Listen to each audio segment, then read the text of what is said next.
لاتان سیر نەبێت ئەگەر بڵێم ئێستا کلیلی هەناردەی نەوتی عێراق لە دەستی هەرێمی کوردستاندایە.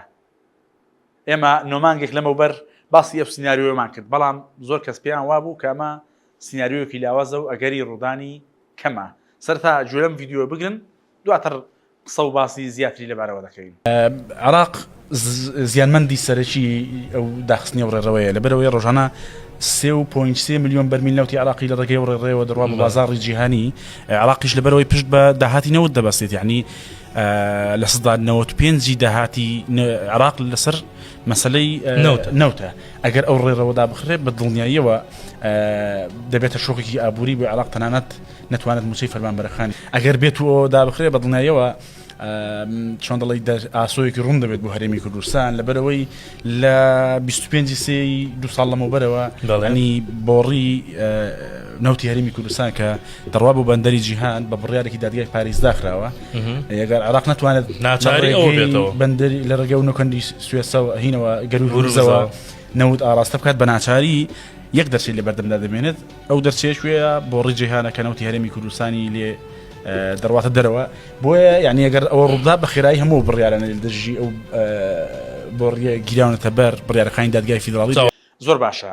مێژووی ئەم ڤیدیۆ و ئەم بۆ چوونە دەگەڕێتەوە بۆ 15/6/2025 کە ئەو کات سێم ڕۆژی جەنگی 12 ڕۆژەی نێوان ئیسرائیل و ئەمریکا لەلایەک و ئێران لەلایەکتر کەو کات دروست بوو. باس خواسەکانی ئەو کات لەسەر داخستنی گەروی هورمز بوون و کە ئەم گەروە دەبووە هۆی ئەنی چۆن دەڵی داخستنی ئابووری جیهانی. عێراق ترسی لەسەرەوە هەبوو کە ئەگەر گەروی هورمز دابخرێت ئەو هەناردەی کە لەو ڕێگەیەوە دەیکات بە تایبەت لە نەوتدا تووشی پاخستنی دەخات و تەنانەت ناتوانێت موچەی فەرمانبەرەکانیش پێ بدات. ئێمە ئەو کات باسی ئەگەرێکمان کرد، باسمان لەوە کرد کە ئەگەر گەروی هورمز دابخرێت ئەوە عێراق ئەو 3.3 میلیۆن بەرمیل نەوتەی ڕۆژانە هەناردەی دەکات ناتوانێت چیتر هەناردەی بکات. بەمەش گرفت بۆ پێدانی موچە و هەموو پرۆژانێکە عێراقدا ڕوودن دروست دەبن.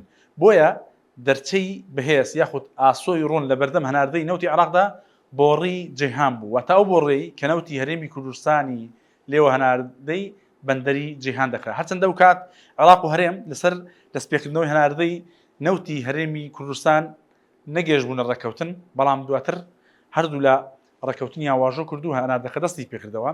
ئێستا جارێکی تر لەگەڵ دەستپێکردنی جەنگ لە ناوچەکە و داخستنی گەروی هورمز جارێکی تر ئەم باسە هاتوتەوە مەیدان.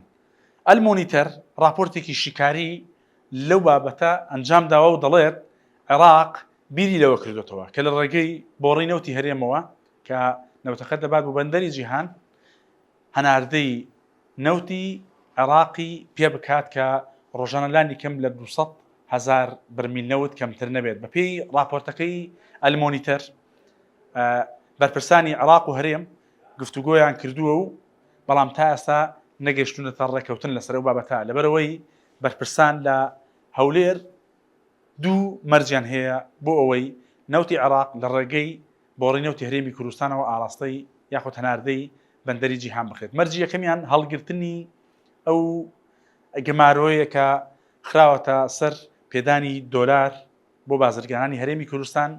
مەرجی دووەمیشیان ڕێکەوتنی نێوان هەولێر و بەغدایە لەسەر سیستەمی ئەسی کۆدا کە ڕێکەوتنەکەش بە شێوازێک بێت مەرج و داواکاریەکانی هەرێمی کوردستان لەخۆ بکرێت.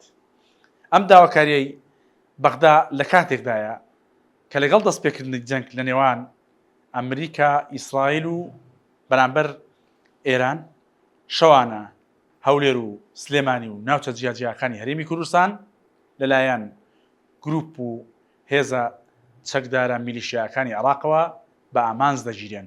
بۆیە ئەگەر بارودۆخەکە بەم شێوازە بێت و عێراق کۆنتترۆڵی گروپەکان نەکات ڕەنگە داواکاریەکەی بۆ هەرێمی کوردستان وەڵامێکی قورسیە.